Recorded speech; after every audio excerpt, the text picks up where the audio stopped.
Pernah kebayang nggak datang ke undangan pernikahan, tapi satu persatu tamunya malah menghilang? Gedungnya megah, pengantinnya cantik, tapi ada yang aneh. Lampu yang redup, udara yang tiba-tiba dingin, dan tatapan mata mempelai perempuan yang bukan manusia. Ini bukan kisah nyata, tapi bisa aja kejadian kalau kamu yang duduk di bangku tamu itu. Karena malam itu, pesta bukan tentang cinta, tapi tentang tumbal. Selamat datang di Bayangan Mengerikan, tempat kisah-kisah horor fiksi, urban legend, dan mitos Indonesia dikemas dengan cerita yang bikin bulu kuduk berdiri. Tapi hati-hati, jangan pernah jawab undangan yang gak kamu tahu dari siapa.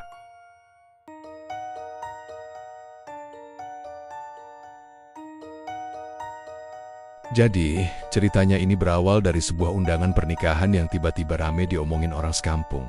Aneh sih, karena nggak ada yang kenal siapa yang nikah. Tapi undangannya nyampe ke rumah-rumah warga. Bahkan ke orang-orang yang tinggal di luar desa.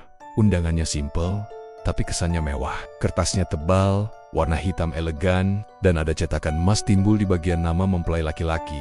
Rangga Awe katanya sih, anak orang kaya yang dulu pernah tinggal di desa itu. Tapi udah lama banget nggak kelihatan batang hidungnya. Mungkin udah 20 tahun nggak balik.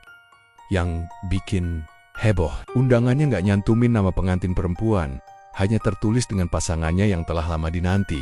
Warga jadi kepo dong. Tapi karena acaranya diadakan di gedung tua di pinggir desa yang udah 2 dekade nggak dipakai, rasa penasaran itu jadi bercampur sama rasa merinding. Gedung itu dulunya tempat resepsi favorit. Tapi sejak kejadian resepsi terakhir, di mana lampu tiba-tiba mati total dan satu tamu pingsan, karena katanya ngelihat sosok tinggi besar berdiri di ujung panggung, tempat itu ditutup dan dibiarkan kosong begitu aja. Meskipun begitu, karena semua warga dapat undangan, ya mereka datang juga. Ada yang mikir mungkin ini semacam reuni besar-besaran, apalagi udah disiapin konsumsi lengkap, musik gamelan, dan dekorasi yang katanya bakal megah. Tapi tetap aja, ada hawa aneh yang kerasa dari awal. Angin sore di sekitar gedung lebih dingin dari biasanya. Daun-daun kayak nggak berani gerak. Dan satu hal yang paling bikin nggak enak, burung-burung di pohon depan gedung. Semuanya diam kayak takut gitu. Warga nggak sadar. Mereka pikir ini cuma acara nikahan biasa. Tapi kenyataannya, hari itu bukan sekedar pesta. Itu awal dari bencana. Hari pernikahan tiba, suasana di gedung resepsi ramai banget. Mobil-mobil tamu berderet di depan gedung tua yang siangnya udah dihias penuh kain putih, bunga melati, dan ornamen tradisional Jawa. Musik gamelan mengalun pelan, tapi bukannya bikin syahdu, malah terasa kayak nyeret perasaan masuk ke dalam suasana yang aneh dan mencekam. Lampunya nggak terlalu terang, cuma temaram kuning, bikin bayangan di dinding makin panjang. Banyak yang ngira itu cuma bagian dari konsep pesta, tapi lama-lama suasananya kayak terlalu hening, padahal rame. Di jam makan siang, salah satu tamu Bu Sarmi, ibu-ibu yang suka bawain gorengan pas rapat RT pamit ke toilet. Ia jalan pelan ke arah lorong belakang gedung. Tapi ditunggu-tunggu, dia nggak balik-balik. Awalnya orang-orang kira dia pulang duluan, tapi pas anaknya coba telepon, HP-nya mati. Waktu dicek ke rumah, pintu terkunci dan nggak ada siapa-siapa di dalam. Bingung. Mereka balik lagi ke gedung, tapi MC masih lanjut nge-MC kayak nggak ada apa-apa. Malah nyuruh semua tetap duduk dan tenang karena katanya acara utama baru mau dimulai. Satu hal yang nggak langsung disadari banyak orang, tapi mulai terasa. Kursi-kursi mulai kosong satu persatu. Setiap ada tamu yang keluar sendirian, entah ke toilet, keluar untuk ambil angin, atau ke parkiran, mereka nggak pernah balik lagi. Anehnya, nggak ada yang langsung curiga. Mungkin karena saking banyaknya orang. Jadi nggak ketahuan siapa aja yang udah hilang. Sampai akhirnya, musik mendadak berhenti. Beberapa tamu mulai saling pandang. Ada yang bisik-bisik, nanya siapa sebenarnya pengantin perempuan itu. Soalnya nggak ada satupun yang pernah lihat dia sebelumnya. Dan yang bikin makin merinding, nenek tua di bangku belakang bilang pelan banget, sampai cuma segelintir orang yang dengar. Katanya pengantin perempuan itu bukan manusia, itu lelembut.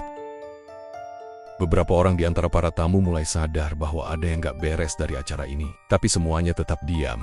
Seolah lidah mereka keluh, sorot mata Rangga, si mempelai pria, juga aneh. Dia berdiri di pelaminan dengan wajah datar.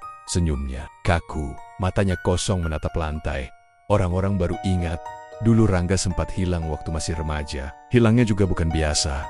Dia gak pulang selama 3 hari 3 malam. Setelah masuk ke hutan di belakang desa, warga udah nyari kemana-mana.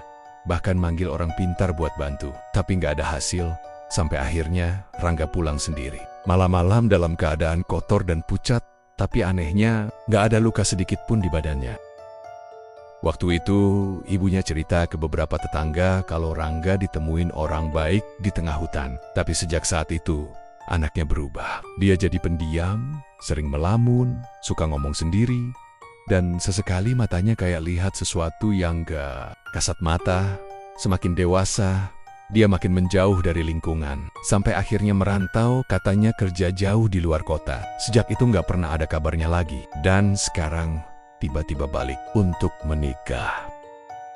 Ternyata pernikahan ini bukan perayaan, tapi semacam perjanjian. Balasan atas sesuatu yang pernah Rangga dapatkan waktu dia hilang dulu. Sosok yang dia nikahi itu katanya adalah penyelamatnya saat tersesat di hutan. Tapi dari cara dia diam di pelaminan, terlihat jelas kalau ini bukan keinginannya. Seolah-olah dia hanya menjalankan kewajiban.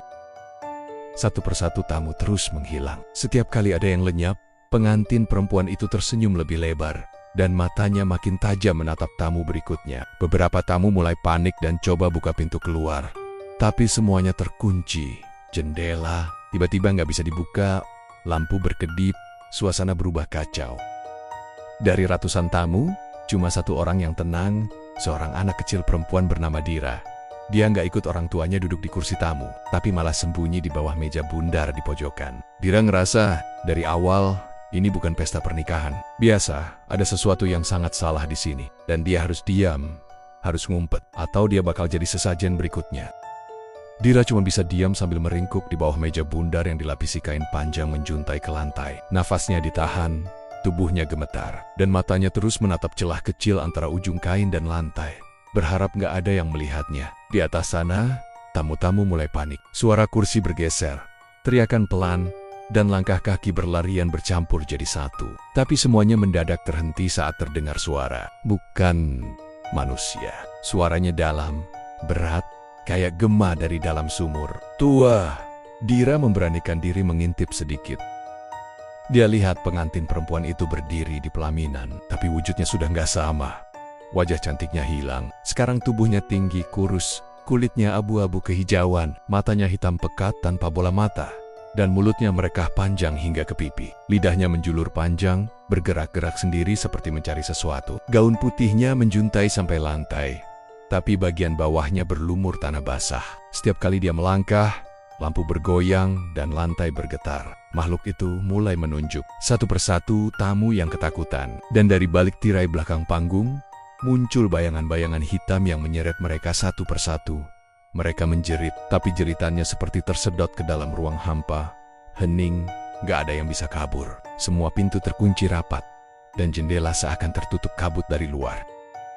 Dira menangis tanpa suara, tubuhnya kaku. Tapi saat salah satu tirai terbuka lebar karena angin, dia lihat pintu kecil di samping panggung terbuka sedikit. Dira langsung bangkit pelan, berjinjit melewati meja-meja yang sudah kosong. Dan begitu, sampai di pintu itu, dia lari sekuat tenaga keluar gedung. Dia nggak tahu kemana, yang penting jauh dari sana. Malam itu dia ditemukan warga di pinggir jalan, kotor dan menangis. Gak bisa ngomong apa-apa.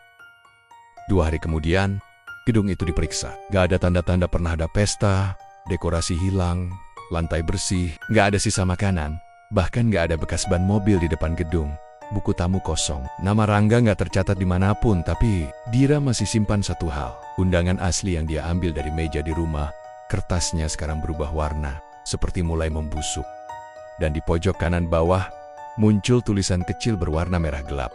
Undangan ini berlaku untuk 1 malam dan 1 jiwa. Dira belum pernah datang ke pesta lain sejak itu. Dan setiap malam, dia masih sering dengar suara gamelan dari arah hutan belakang rumahnya.